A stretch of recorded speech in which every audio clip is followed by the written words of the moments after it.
قلعة مبنية على بوابة بتفصل بين عالم الإنس وعالم الجن.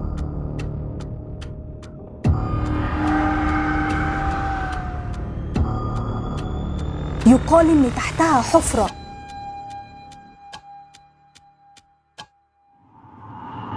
والحفرة دي باب من أبواب جهنم.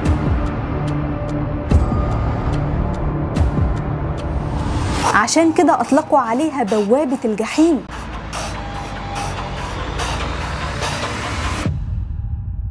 قلعة كل اللي بينزلها عمره بيزيد 30 سنة. قلعة هوسكا أخطر مكان على كوكب الأرض. تعالوا معايا أقول لكم الحكاية باختصار.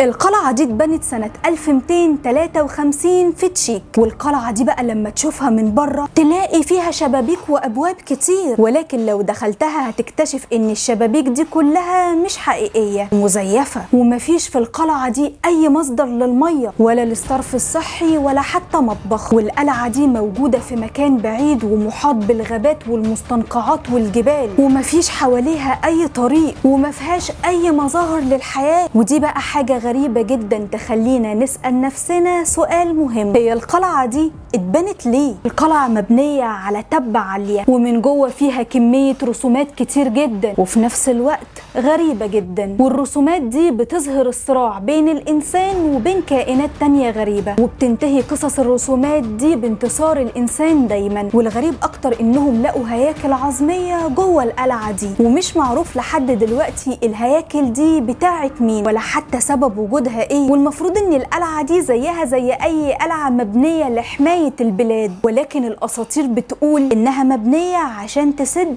الفجوة اللي تحتها. وقالوا كمان ان الجن كان بيخرج من الفجوة دي عشان يتغذى على الارواح البشرية وياخدهم معاه لجوه الفجوة، وعشان كده اتسمت القلعة دي باسم بوابة الجحيم. ولو بصيت على القلعة من فوق هتلاقي فيها حفرة عميقة جدا، والغريب ان محدش قدر يوصل لاخر العمق ده، وده لان مفيش طريقة لنزول العمق ده إلا عن طريق الحبال. ولكن مجرد ما بتقرب من العمق ده بتسمع أصوات مخيفة جدا وبتشم ريحة غريبة جدا، وكأنها أصوات بتستنجد بالعالم الخارجي أو أصوات كائنات غريبة جدا مش مفهومة. وأي حد كان بينزل الفجوة دي عشان يشوف عمقها قد إيه كان لا إما بيختفي تماما لا إما بيطلع سنه أكبر من سنه الحقيقي بأكتر من 30 سنة، وشعره كمان بيكون أبيض. لكن أغلب العلماء والمستكشفين أكدوا حقيقة واحدة، وهي ان قلعة هوسكا مسكونة بالجن والشياطين والكائنات الغريبة، وده نتيجة انهم سمعوا اصوات مخيفة جدا اثناء البحث والدراسات الاستكشافية، واكدوا انهم كانوا بيحسوا بوجود كائنات خفية حواليهم اثناء عملية البحث، وبالتحديد لما كانوا بيقربوا من مكان الفجوة، لكنها كانت كائنات مش متشافة. وبما ان هتلر كان مهتم بسكان جوف الارض بعت بعثة يعرف ايه اللي بيحصل في القلعة دي بالظبط.